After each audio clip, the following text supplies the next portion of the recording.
ஜெய் வாசவி. இன்று 29 மற்றும் 30வது ஸ்லோகம்.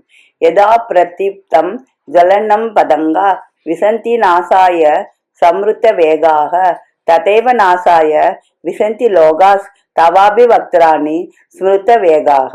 நாசமடைதற்கு விட்டிற்பூச்சிகள் வெந்தலில் விரைந்து வீழ்வது போன்று நானிலத்து மாந்தரும் நாசமடைதற்கே நம் வாய்களுள் நுழைகின்றனர்.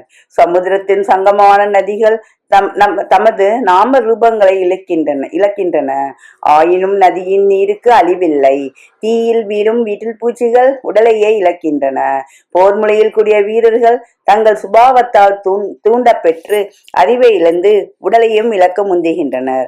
அவர்களை அழித்து புதிய வடிவில் அமைப்பதன் மூலம் அவர்களை திருத்துவதற்கு பகவான் துணை புரிகிறார். லேலிஹ்யசே கிருசமானக சமந்தால் லோகான் சமக்ரான் வதைனர் ஜுவலந்தபிஹி தேஜோ பிராப்ரவ்யஹ ஜகத் சம்க்ரம் பாசஸ்தவோக்ராக பிரதபந்தி விஷ்ணு. வெங்கதிர்வாய்களால் உலகனைத்தையும் விழுங்கி ஆண்டும் நக்கி ருசி பார்க்கிறீர். விஷ்ணுவே, உமது கொடுஞ்சுடர்கள் வையகம் முழுவதையும் கதிர்களால் நிரப்பி சுடுகின்றன. எங்கும் வியாபித்திருப்பவர் விஷ்ணு.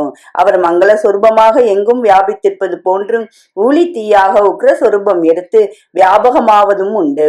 உலகை சீர்படுத்த வேண்டிய நெருக்கடியில் அவர் அமங்கனம் செய்கிறார். ஆனால் அவர் போக்கை அறியாத அர்ஜுனன் விண்ணப்பித்ததாவது. நன்றி, வணக்கம். இப்படிக்கு லதா ஸ்வரூபம் விருத்தாச்சலம்.